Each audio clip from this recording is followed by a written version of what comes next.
What's up, Rusties? Welcome back to another Fun Fact Friday. Yes. We know y'all been waiting on it, but what you been doing this week? Anything fun? Anything fun? It's been hot here in North Carolina. I mean, super hot. Oh, yeah. Like 98, real feel 101 or 111. Like, hot. And Plus then, humidity. Woo. the humidity. And then the rain. We've had a lot of rain coming in, much needed. But, in the country, the grass be high. So, yeah. Thunderstorms. Yes, so we had a lightning storm the other night. You felt it? Oh, yeah, and I recorded it. Yes. It was a lot of lightning. So I'm like, I know this power's going to go out. Country life, y'all know how it is.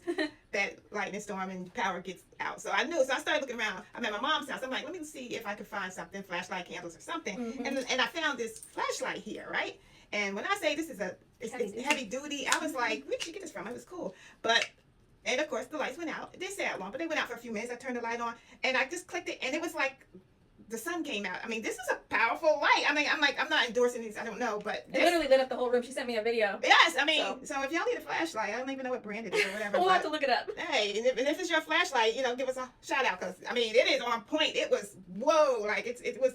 Yes, this is a flashlight. And it's rechargeable. You gotta love that because, yes. Lord, when you have the flashlight without the batteries without the flashlight. Yes, and I think you can charge your phone up because it has both sides. It's a C or S, C and USB. So. Cool. Let there be light. But that got me to thinking, before electricity, what did people use for light at night, right? Candles. And...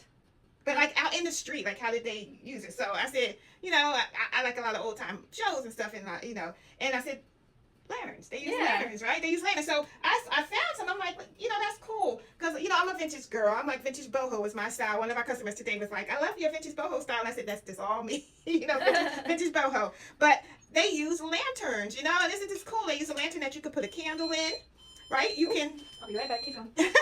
Sorry, that's the signals. That's when our customers are coming up. But they would use a lantern. You could put a candle inside the lantern.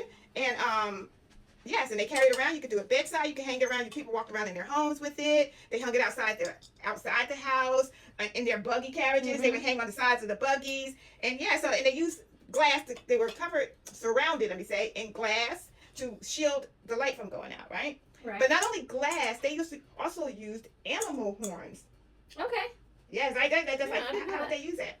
So what it is that they would shave off animal horns, usually from a cow or a sheep. So old times this is what they had. It was cheap, it was flexible, and it didn't shatter when it broke. So so they used that. So that was a really interesting thing to do. And as time progressed, they switched over to oil lanterns. We talked about this the last time in the other lantern one that they use oil and whale blubber. Whale blubber. And so same concept. They just had a place where they could put the oil in and they would put a whisk in there and it would light, instead of using glass and using the horns to shield it. And it was really cool, right? They also used tin. And they would take a tin lantern. See, we use ours, we put little flowers in them, but they use a tin lantern and they would poke holes in it. And this would help with the gusty winds when they were using their lights. And and it reflected like the little shimmery, starry things on the walls and stuff. So that was a really cool feature. Nowadays, we use them like that for weddings and kids' rooms. Yeah. I've seen the streams of lanterns outside on somebody's back porch. Yes. Deck it all out. Cabanas. We still use lanterns today. So any other ways that you think of that people you would use back in the day? Like we do with the flowers there. Let's see what else. Back in the day, what else would they? Paper lanterns. Paper lanterns? Yes, okay, because I've seen them throughout the years, and we're even going to make some, you guys, okay? So stay cool. tuned. I like making stuff. So basically, they would layer paper, probably using glue of some sort. They would layer the paper, and then they would use like twigs and things that they could find out in the yard. Oh, cool. And that was more cost effective, obviously, because it's almost free. And also, speaking of flashlights, they had what they called the bullseye lantern. And what that was is that it used glass, and they called it a convex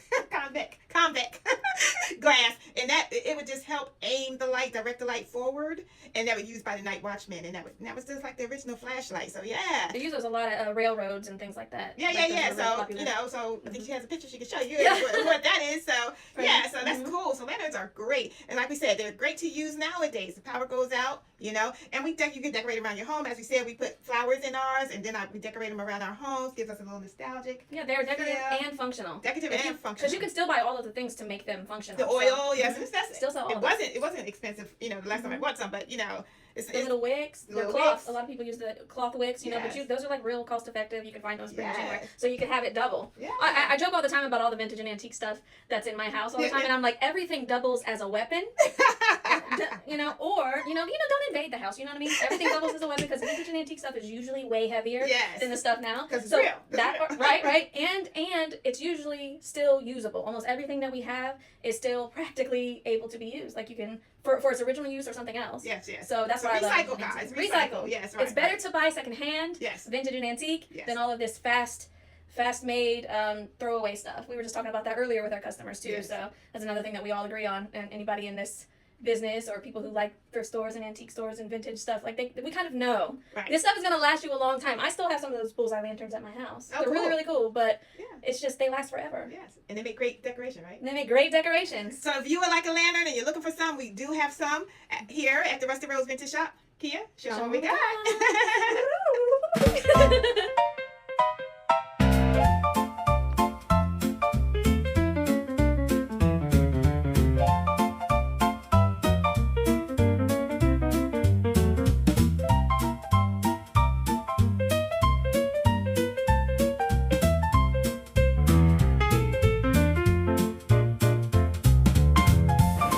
Let there be light. And now that you've seen all of that, let whatever light source guides you lead you to us. Bye, Bye. Rusties! Did you know?